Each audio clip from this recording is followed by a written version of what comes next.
السلام علیکم جرام وروره موږ د بلنې د منلو څخه ستاسو څخه ډېره مننه کوو او خوښ یو چې تا له ځان سره لرو.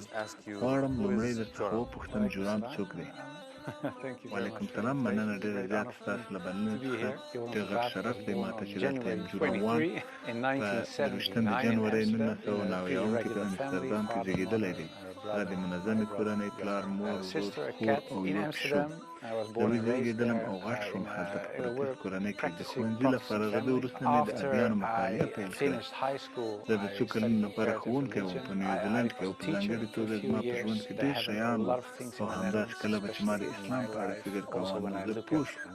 نو زه شولم یو سیاسي فعال د ازادۍ ګوند لپاره او همدارنګه د پارلمان غړی او په پای کې ما تصمیم ونیو چې د اسلام په ضد کتاب ولیکم چې د هغه پیل د دغه تغییر سبب شو. د خدای لټون او بالاخره زه مسلمان شوم.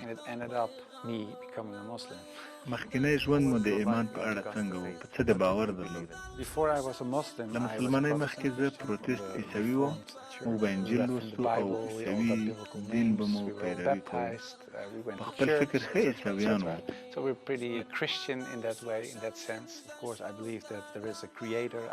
البته ما باور درلود د پیدا کوونکي په شتون، په جنت او دوزخ، په ملایکو او څه چې عیسویان له مسلمانانو بیلوي. ما باور درلود چې عیسی د خدای زوی دی په فلسفي طریقه. ما باور درلود چې هغه خپله خدای دی، نعوذ بالله. ما بیا د ژوندي کېدو په ورځ باور درلود. ما په صلیبي ځړولو باور درلود او درې ګونې عقیده. خو که ته باور ولرې یا نه، هغه هلته یو پیچیدګي شته. په دې خاطر که په بایبل کې د خدای یادونه شوې چې ابدي او تلپاتې دی، خو که ته تلپاتې او مرې، ته تلپاتې نشي کېدی. او دا هغه څه و چې زه کله 14 کلن شوم ما تر پوښتنې لاندې راوستم. ما له ډېرو کشیشانو تبلیغ کوونکو دوی څخه پوښتنه وکړه. د دوی ځوابونه قناعت کوونکي نه وو او بالاخره ما یې په دغه شیانو شک پیدا کړ. خو بیا هم هر څه مې یوې خواته کړل او یوازې مې باور پرې وکړ. زه دومره ځیرک نه یم چې په هر څه پوه شم. څنګه او ولې دې تصمیم ونیو چې د اسلام په ضد کتاب ولیکې؟ وروسته له ښوونځي زه پوهنتون ته تلم او ما تطبیقي دین کارولو او د ډسمبر 11 2001 زما د پوهنځي لومړۍ ورځ وه. له پیله مې فکر کاوه چې دا مسلمانان یو ډول لیونیان دي او دا دین رښتیا نه دی. وروسته له څو کلونو یو کس سوانکو چې نامي فلم جوړونکی و د سړک په سر ووژل شو. ډزې پرې وشوې او دوی یې غاړه وڅکه او په سینه کې یې چاقو وهلی و او هلته یو لیک وه چې د بلې نجلۍ آیان علي نوم پرې لیکلی و چې راتلونکی نوبت ستا دی. نو دې پیښې زما د اصلاح ضد احساسات قوي کړل په دې طریقه چې ما وویل زه باید سیاسي فعال وګرځم.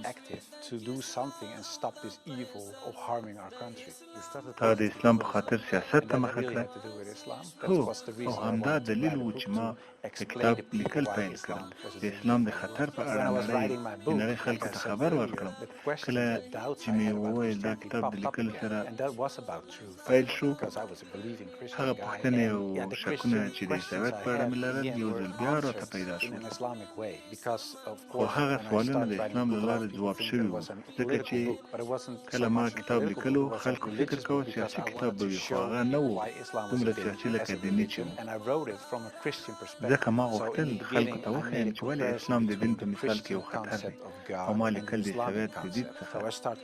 اول کې ما پرتله کړل باید د عیسویت له دیده او د اسلام له دیده، په دې خاطر چې ما شک لرو په درې ګونو خدایانو په عیسویت کې او ما ولید توحید په اسلام کې چې دا راته منطقي ښکاره شو. او بیرته مې انجیل راواخیست تر څو ځان مې تازه کړم چې ولې د توحید مفهوم په عیسویت کې نشته. کله چې مې زوړ انجیل راواخیست هلته د یوه خدای ذکر شوی و، او کله مې چې نوی انجیل راواخیست هلته یوه کیسه راغلې وه چې یو ځوان کس راغی او د عیسی علیه السلام څخه وپوښتل څنګه کولی شم جنت ترلاسه کړم، یعنې جنت ته ولاړ شم. او دا ورته وویل دوه شیان دي تاسو خدای یو دی او وکړه هغه څه د ګاونډي سره څه د چې له ځان سره کوي او ما فکر وکړ چې عیسی علیه السلام هم وایي چې ستاسو خدای یو دی او دا د اسلام له نظر هم منطقي ده خو زه پوهېدم عیسویت چې څه وایي موږ ته هغه د خدای مفهوم نه دی چې ما پیدا کړ په زاړه انجیل کې له هفتو او اونیو لوستلو وروسته ما فکر وکړ چې د الله وحدانیت رښتیا ده او دا یې پیل و څه منابع مو کارولې کله مو چې تحقیق یا څېړنه کوله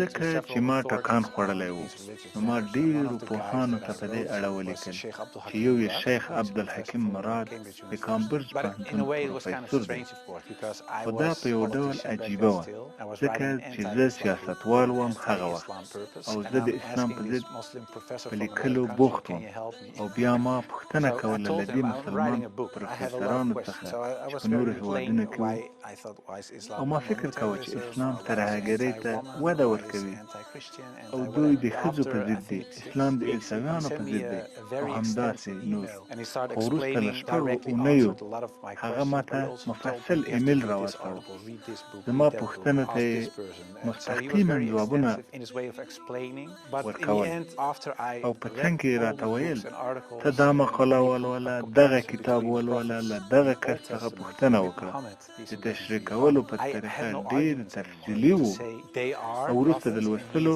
د دغه ټولو مقالو کتابونو او مقایسه کولو د یو بل سره د شیخ عبدالحکیم مراد د حکیمانه خبرو څخه چې هغه ویل څه چې تاسو لولئ هغه ټول د اسلام په ضد لیکل شوي وو هغه وویل که ته غواړې د عیسویت په اړه څه ولولې نو د آتیست له نظره یې مه لوله ورشه او د عیسویانو کتاب راواخله او ویې لوله چې ولې دوی دا باور لري دلیل یې څه دی او ته باید همداسې څه د اسلام سره هم وکړې نو اسلامي کتابونه ولوله نو بیا ته پرتله کولی شي دا اسلامي او غیر اسلامي کتابونه چې چیرته دوی غلطې خواته تللي دي او لغاتونه یې په غلطه ژباړل شوي دي دا ډېر ښه و چیرته یو شی اضافه شوي او له کوم ځایه اخیستل شوي که مخکې مې چې ویل دا ډېره ښه طریقه وه او ما هم همداسې وکړل او همدارنګه مې د پیغمبر صلی الله علیه وسلم د ژوند په اړه ولوستل د مارتین لینکس کتاب او دا لیکل شوی و د یوه مسلمان شوي کس لخوا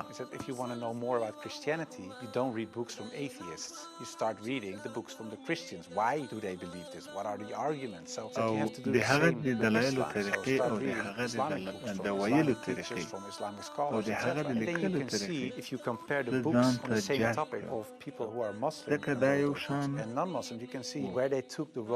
چې څنګه کولی شي یو مشخصې موضوع ته ورسي او دا لومړی ځل و چې ما ولیدو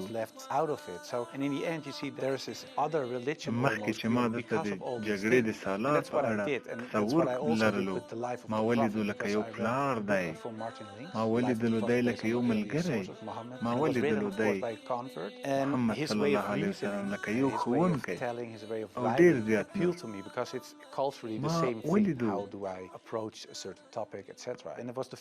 ما ولیدو شخص په خپل کرکټر کې ما وویل زه کولی شم ډېر څه ووایم خو نه شم کولی ووایم چې دا یو ښه سړی نه دی د ده کرکټر قانع کړم چې لا ډېر ولولم چې وغواړم پوه شم ډېر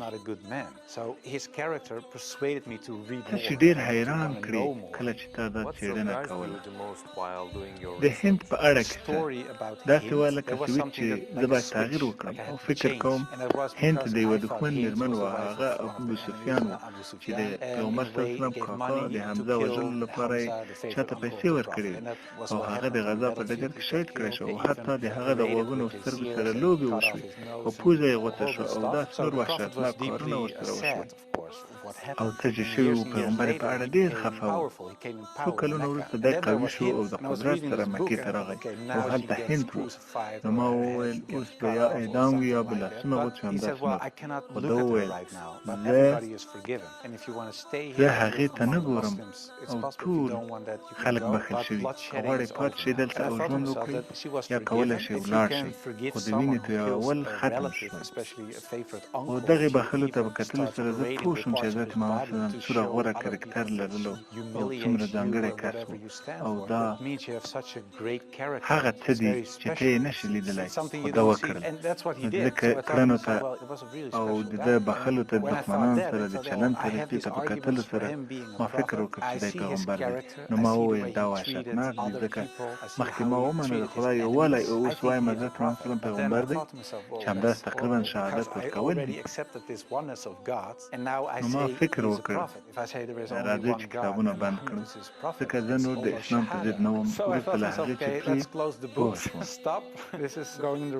دا لږ د پیریانو د کیسې په شان ده، خو په حقیقت کې هغه څه وو چې بالاخره واقع شول.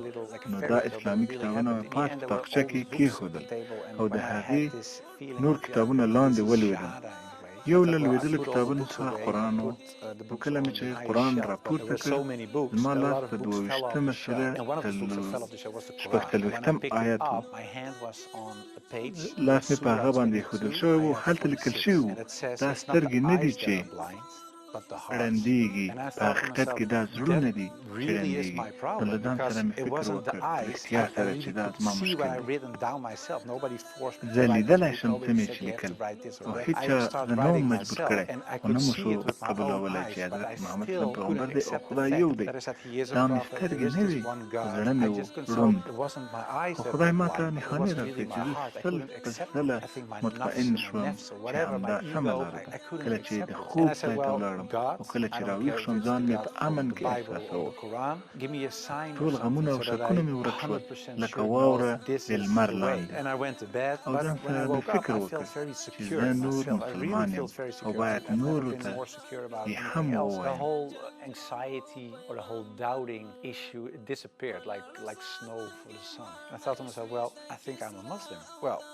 د نورو خلکو غبرګون تا سره څنګه و کله چې مسلمان شوې؟ ډېر له دوی منفي نظر درلود، خو کله چې زما کاکا او ما ډېر حیران شوي وو، دوی له خبرونو څخه دا واورېده او بیا مې خپلې مور ته وویل. هغه په ژړا پیل وکړ، خو زما مېرمن آزاد فکر لرلو او هېڅ په غم کې نه وه. او دې ویل اسلام هغه څه دی چې ته باور پرې لرې او دا ستا په زړه کې دی. زه څوک یم؟ زما تیر همکاران خو ډېر په جګړه و له ما سره. ما ترلاسه کړل 2000 د مرګ تهدیدونه، د هغو کسانو لخوا چې ما ته یې رایه راکړې وه او هغو کسانو لخوا چې زما ملاتړ یې کاوه. خطرناکې خبرې یې راته کولې. په مېرمن به دې تېری وکړو، په مرمۍ به دې وولو، پوهېږې چې ماشومان دې چېرته ښوونځي ته ځي، داسې بې معنا شیان. او دا د جنجال ډک وخت و. نو کله مې چې دا خبره په خپل کاري ځای کې وکړه، زما مشر راته وویل زه باور نشم کولی. او ده وویل زما پام شوی و دغو تغییراتو ته. کله چې ته په راډیو کې خبرې کولې یو ډول نرم شوی وي، او کله چې ما ورته وویل چې زه مسلمان شوی یم، ده وویل 2 شپې ویده نه شوم. دا بیخي عجیبه وه. خو تر ټولو ستونزمنه برخه زما لپاره کله چې ما وویل خپل نیکه ته چې هغه د مرګ په حالت کې و او دی 93 یا 94 کلن و، د مرګ په بستر پروت و. او کله چې ما ورته وویل زه مسلمان شوی یم، نو د خپل سترګې پټې کړې او ما فکر وکړ چې نفس یې ودرېد او بیرته یې نفس کاغل شروع کړل او راته یې وکتل او ویل حد اقل کاتولیک شوی خو نه یې. دا لږ خندونکې وه. او اخرنی زما مشر په راډیو کې ته پوهېږې چې یوه ورځ هندونه شي یا بل څه. او ما ورته وویل زه هېڅکله نه انتخابوم یو دین هم له دې وروسته چې زه مسلمان شوی یم، ځکه چې زه په عیسوي کورنۍ کې پیدا شوی وم او دا زما تصمیم نه و چې زه عیسوي واوسم. خو دا چې زه مسلمان شوم فکر کوم ډېر مهم تصمیم و چې ما ونیو او منطقي تصمیم هم و.